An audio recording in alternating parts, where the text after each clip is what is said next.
Hello and welcome to On the Couch with Steve. This is a podcast where we help you navigate the often complex world of buying, selling and renting real estate. So, I'm Steve Athanates. I'm the owner of NG Real Estate here in Ipswich.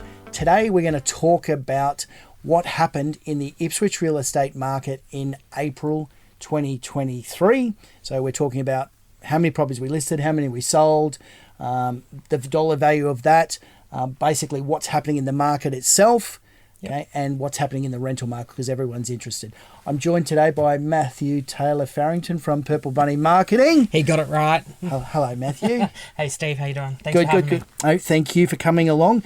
So, mate, let's get into it. Yep. I think you wanted to ask me a series of questions. Yes. I guess let's start with how did the market go last month? How did you find it out there selling and getting appraisals and? Yeah, look, overall, generally really quite good, still very strong. Yep. So to give you an idea, obviously 30 days in April, we listed 50 Ipswich properties in April, Yep. so not quite 2 a day. But the good news is we actually sold 60 Ipswich homes over the course of those 30 days, so 2 a day. And that was $36.35 million worth of Ipswich real estate that transacted for our company in April 2023, which is about the same as what we did in March. Yeah, wow. So the market's still really strong. Strong, yeah. Really strong. Holding strong, that's good. And so what are you finding out there? I know we were talking off air before about it, but you were saying that you're finding people maybe are a little bit hesitant at the moment, or there's a bit of hesitation in the market to maybe list their property or, want to bring their property to market now? Yeah, look, we've talked about this a fair bit. When people are unsure about what's happening, and we've had all sorts of conversations about interest rates and inflation and all those sorts of things, unemployment rates, Yep. all the things that impact day-to-day living. But for when people are unsure about what to do, we're finding that a lot of the time they just do nothing. Yeah. So how does that translate into our Ipswich real estate market? We're probably finding that there's less properties for sale than we thought would have come to the market in April. Yep. Even though we still listed 50, we really thought there would have been more than that. And for, I guess, the consumer, what does that mean? There's still a really strong number of buyers, but there's physically less properties to choose from. Yep. So even though there's strong demand, and we've discussed this in the past, there's roughly 40 to 45% less stock this time this year than there was 12 months ago. And it's funny, I looked at our listings for May. So obviously we've just jumped into May. Today's the 2nd. Yes. In May last year, believe it or not, we listed 85 properties. Yeah, wow. In 31 days. Yeah. So close to 3 a day. Yeah. I promise you, we'll do this podcast next month. Yep. I'm very, very confident we won't list 85 this month. Yes. So the market conditions have changed. And truthfully, we're really quite happy if we're getting in that sort of 40 to 50 range. Yep. 85 in today's market. I'm not going to say it's impossible, but it's highly unlikely. Yeah. So it's changing. Yeah. And do you think that's related, obviously, people waiting for the interest rate announcements? Obviously, inflation is a problem where we're experiencing high cost of living, all that sort of stuff. So do you think people are just bunkering down for now? Yeah, look, I really do think so. We've got this combination of things about to happen where we've got a lot of people about to come out of fixed terms. And we said May is the biggest month. There's something like 80,000 Australian families that are about to exit out of a fixed term rate. So for some of those people, they're going to jump out sub 2%. Yes. And with today's interest rate rise, they're going to be at 6% on a variable rate or thereabouts. So for some of these people, there's going to be, basically almost a tripling of their mortgage repayment. Yeah. That's going to hurt a lot of people, which is really sad, but unfortunately that's the reality of what's about to happen. So over the coming months, I think at the moment people are very unsure. Yep. I don't think people are going to necessarily panic in May. They'll make their payment in May. They'll make their payment in June, thinking this is really starting to hurt. Fortunately, Australia's got the highest level of savings, personal savings, since the records were created.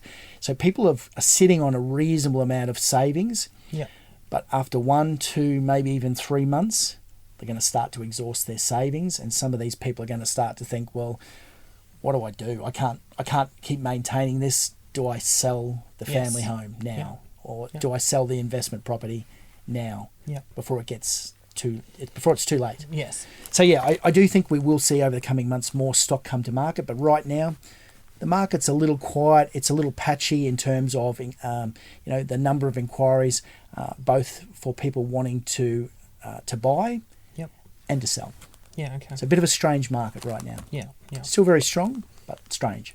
And while we're speaking of strong, we were talking off air before, and you suggested that pricing though is still holding. So the Yeah. value of the properties isn't dropping like people are thinking. You know, there seems to be this understanding in the market, or people have this idea that prices are going to crash. Yeah, look, I don't know where that's coming from, to be truthful. Prices haven't dropped at all, and in some markets they're actually still increasing. Not massively, but a percentage of a point here and there. But depending on the value of the property, even 1% can be a significant amount of money. Yeah. So the market is definitely not crashing. For all those people out there who think the market is going to crash, I don't want to burst your bubble, but I think that's wrong. Yep. We're talking to some people at open homes, and they're saying, "Oh, I'm going to wait 3 to 6 months, and I'll buy this property 30% less than it is today." We're saying, I'm not sure who you're talking to, but we don't believe that's true at all. Yeah. Worst case scenario, realestate.com is saying, even if we did have a series of events which continued to occur, worst case scenario, even in our Ipswich market, which is where we're all based, 5%. Probably worst case scenario, 10% drop. Yep. If that happens. Yes. And at this stage, the Ipswich market is the best performing market in Queensland. Yep. Okay, so we're not dropping at all. No. Okay, Yeah. other areas like the Sunshine Coast and that are suffering bigger drops than us. Like in the 6% range, we've dropped like 0.6%. Yep. So it's basically nothing. Yes. So, but we'll see what happens. Interesting. Yeah, it is interesting to hear what these people's perception is out there, I guess. All right, so we've talked about the selling side of things. So what about rentals? What's happening in the rental market? Because obviously, a couple of months ago we were talking about people lining up. There was, 40, 50 people attending open homes for rentals and, just trying to get in to see them. So Yeah, a severe lack of supply. Yep. Good news for tenants today in today's current real estate market is we've seen a lot of properties, particularly in say our new home areas, your Ripley, South Ripley, Deebing Heights, those sorts of areas. We've seen a supply of housing come into the marketplace, which we hadn't had before. So there isn't a huge shortage like there was. So the good news is prices have stopped going up. Yep. They're not necessarily coming down. There's not an oversupply, there's just a good supply. Yes. So effectively for tenants, there's a bit of good news there in terms of the fact that prices aren't continuing to rise. And look, if you do all the right things, get to the open home on time, be punctual, present your application, give us all the information that we require straight away, there's a really good chance that you'll get a rental quite quickly in today's market. Yeah. Well, it's good to know. That's Positive, good to know positive news for tenants. renters. Yeah. Definitely. So they've had a bit of a hard time Yes. the last sort of 6 to 12 months. It's been fairly rough for them. Yeah. All right. Well, I think that's all I had for you. Okay. Unless there's anything else you want to share about what's going on in the market or what you're seeing out there. Look, overall, all I would say is we're still very, very positive about the overall feel of the market. Pricing is still really quite strong. Okay, we're not seeing a reduction. So for anyone wanting to sell, never been a better time than right now. At the moment, you can still sell roughly in isolation. In the next 3 months, we will see a lot more competition in the marketplace. Yep. So even at the moment, let's say for example, we had a 4-bedroom, 2-bathroom, 2-car, low-set brick in Brassel. If you search realestate.com right now, you might be able to find 12. Okay, which is not a lot. 12 houses. Yes. It's not a lot. You come back in 3 months, you might find 45. Yeah. Okay, so where all of a sudden, the supply could triple or even quadruple. Yep. That's what's going to affect pricing, because effectively some investment owners are going to say, I've had enough, I want out. Some owners may say the same thing who are paying a mortgage. And remembering, not everyone has a mortgage. There's going to be plenty of people out there who are not affected by interest rates at all. Yes, that's right. Right? So not at all. So it's not like everyone's just going to dump their home. It's not true, because there's a lot of people they're fortunate, they've saved and they've paid off their home. To them, it doesn't matter whether interest rates go up, down or sideways. It's irrelevant to them. Yes. But for people who are in the market, who as investors or maybe even first homeowners, where their level of affordability has unfortunately been surpassed, some of those people may be forced to let go of their homes. Yeah. That's when we'll see competition increase. But overall, the Ipswich market is super strong. You can buy with confidence, you can sell with confidence, and that's the good news. Yeah, definitely. All right, beautiful. Well, thanks for tuning in. Now, to hear and see more of what we're talking about on the couch with Steve, please subscribe below here. Special thanks to our guest, Matthew Taylor-Farrington from Purple Bunny Marketing. Yeah, thanks if for you need help throwing with me in any of the your chair. businesses, Matt does all my social media stuff. Here we are together again today. So Yes. big shout out to Matthew and his team.